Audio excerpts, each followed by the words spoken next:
Bos nak cari Honda Civic FD. Nak kereta owner lama ada jaga, nak kereta satu owner pakai dengan penting harga termurah dekat market Malaysia. Okey, ini hari misteri ada dapat satu Honda Civic FD model 1.8 auto Ini new facelift muka baru.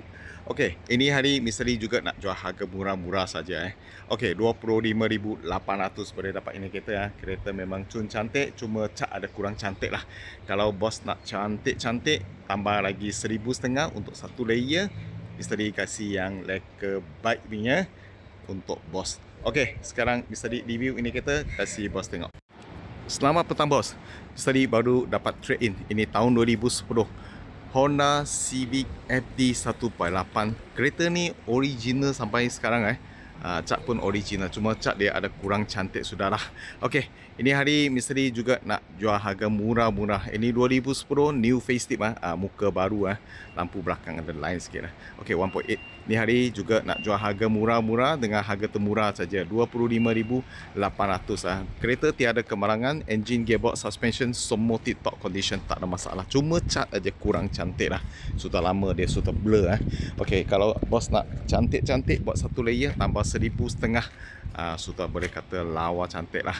Kalau nak jadikan type A tambah body kit mewang saja, itu pun dalam 1,000 saja boleh cantik lah. Tengok bos punya design nak macam mana. Okey, kereta ni tahun 2010 new facelift, lampu lain depan lampu pun ada lain sikit. Kereta memang tip top.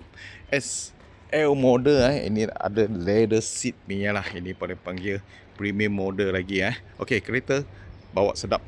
Satu owner pakai sampai sekarang. Kereta memang cun-cun lawa. Yang owner ni nak tukar misteri punya kereta baru lah. Jadi ini nak lepaskan. Kereta memang cun cantik, dalam leather seat semua pun boleh kata original lagi. Dashboard semua lawa.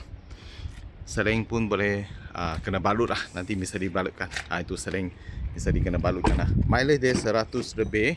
Owner kerja Singapura owner kerja Singapura. Ada family sudah. Tengok ada baby seat. Okey, kereta 2010 new facelift SL model. Ini hari cuma nak jual 25,800 sajalah. Honda Civic FD. Okey, kalau bos minat ini kereta, cepat datang kontak misteri. Setiap hari misteri akan post 2 video. Tolong bos dapatkan kereta-kereta terpakai harga termurah dekat Malaysia. Sila follow misteri punya video. Sekurang-kurang boleh dapat kereta yang bos suka lah. Thank you bos support.